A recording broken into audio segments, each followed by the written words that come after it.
It's just beautiful. Sound check.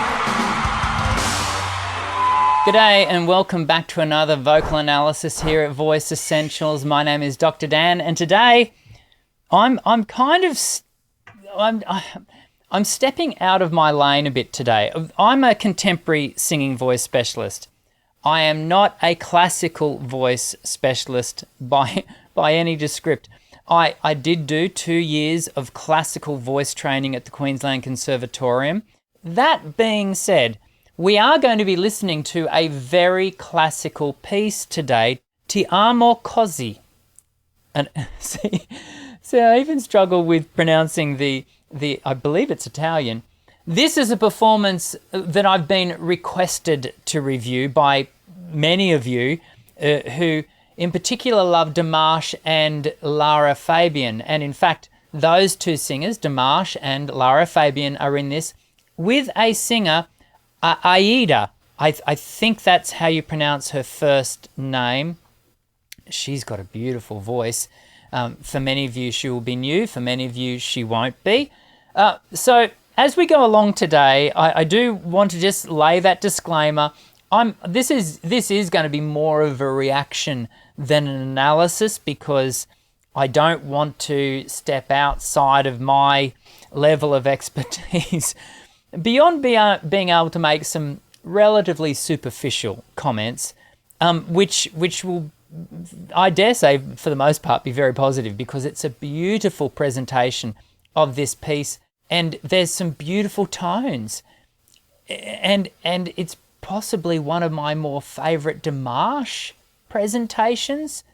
If you've watched my Dimash reviews before, you'll know that I don't get too carried away with his, incredible range, but I do love his lower sort of tenor and baritone placements, and we get to hear more of that in this. Let's dive in and just enjoy this. If you typically are into rock, pop and country and sort of contemporary genres, just take a moment, enjoy something different, because for you this will be different. This is very, very classical. Let's dive in and have a listen.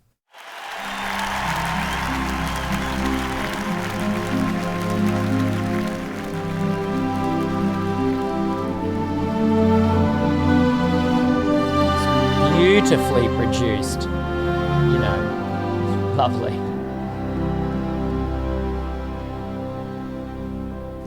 This is Aida, this is Dimash. The lady in white is Aida.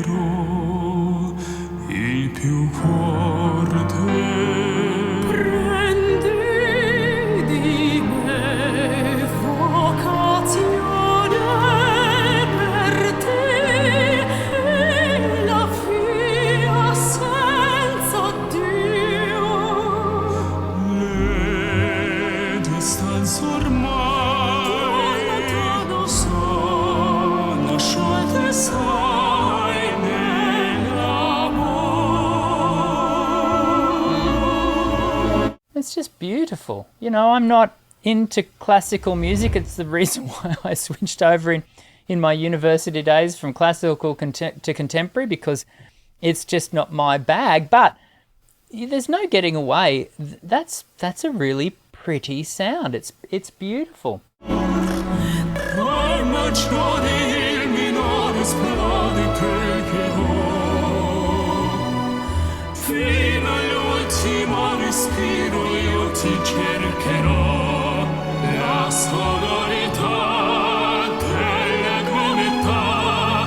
Enter Lara Fabian.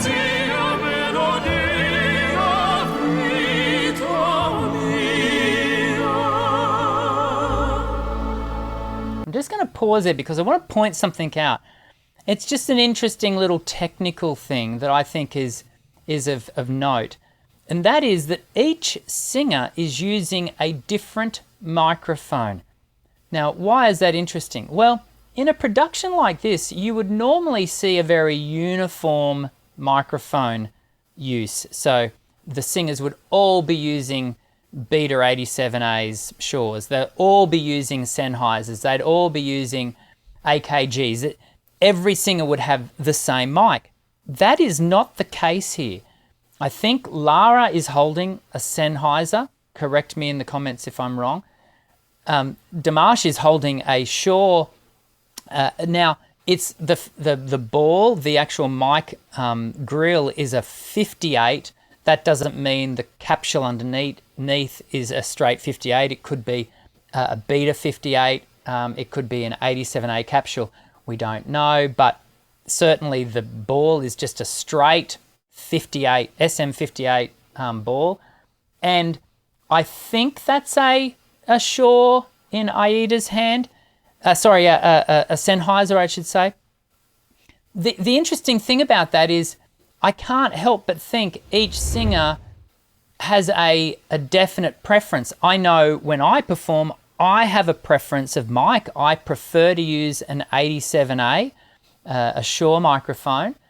And that is a learnt preference. That is having used multiple different microphones in different circumstances. I know that I prefer to hear my voice produced through a beta 87A. And the singers on stage here would all know what they prefer. And I just wonder whether there is a stated required preference that each one of them is having. I have no way of knowing that. It's just an interesting thing to observe. Let's have a listen to Lara. Lara enters now.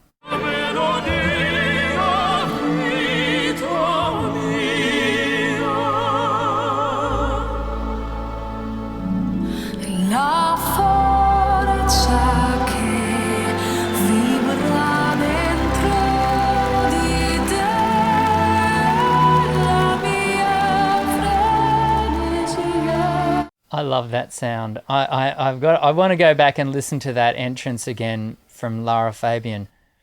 I mean, wow.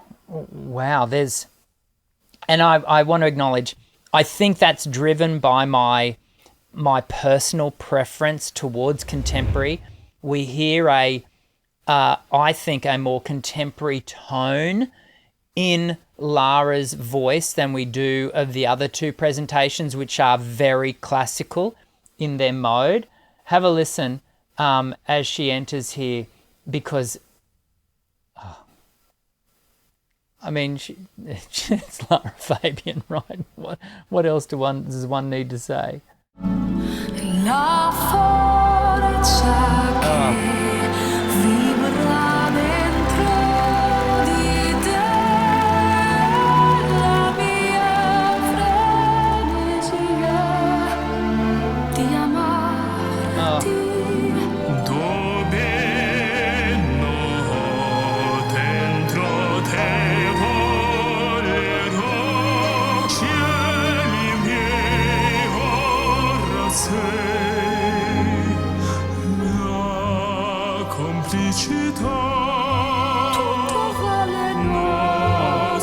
I like the way Dimash, it's almost like he pulls back in readiness for in a sense, the duet section here with Lara. It's almost like he just pulls back on some of the darkness of his tone to allow the more appropriate blending of, as I say, what is more of a contemporary tonality with Lara. Have a listen to how he does that. It's quite full and dark there.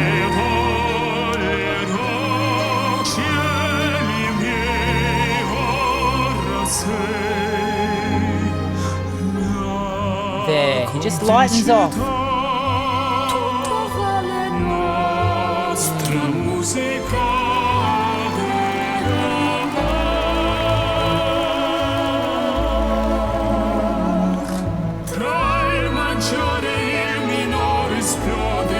I want to give full credit to Dimash here. I think there's an intentionality about how he's applied his voice, but in moving from singing with Aida to now singing with Lara, because the voices are different. The ladies, they have two very different styles, two very different voices, and he is matching, the variance, and full credit to him for doing so.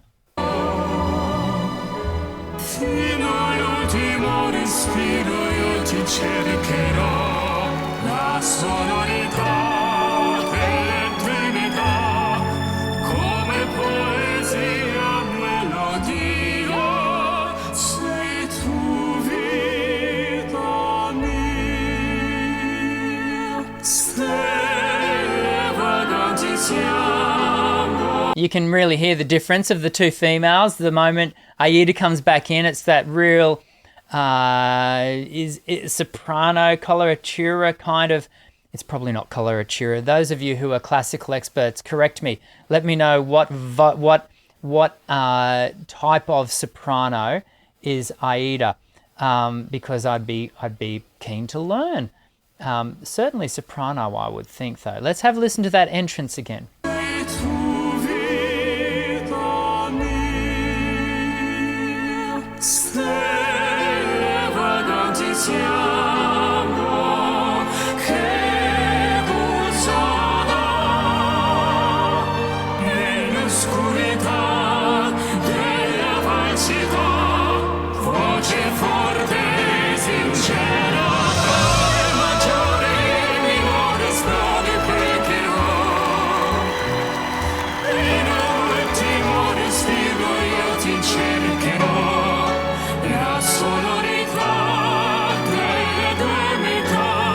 It's such an interesting presentational form as well, because you've got these the skating, the ice skating going on, and so the singers are not having to be verbose in their movement, in their presentation.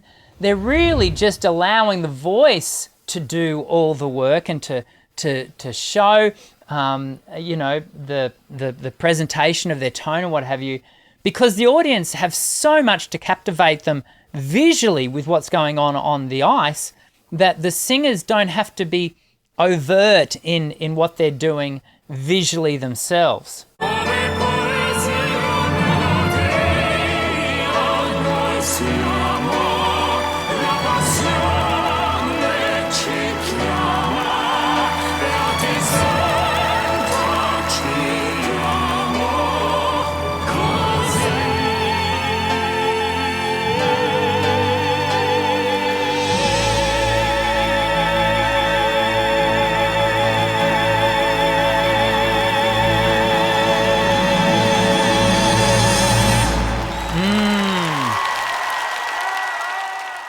Pretty good, right? Even if that's not your thing, no, I think you'd be hard pressed to walk away and turn your nose down at that. That's beautiful singing. And as I pointed out, I love the way Dimash moved his tone and the application of his voice to match the two ladies. Not easy to do. It shows further versatility from Dimash. And that's a real credit to him. I do love Lara Fabian's voice. It's just the quality of that tone. Dearie me. Let me know in the comments section below what you enjoyed about that performance, and I'll be keen to read your comments and learn more about the performances. I'm sure you've got more insights into what we've just observed, so I do look forward to reading more about that. I hope to see you again in the next vocal analysis video. I'm Dr. Dan. Sing well.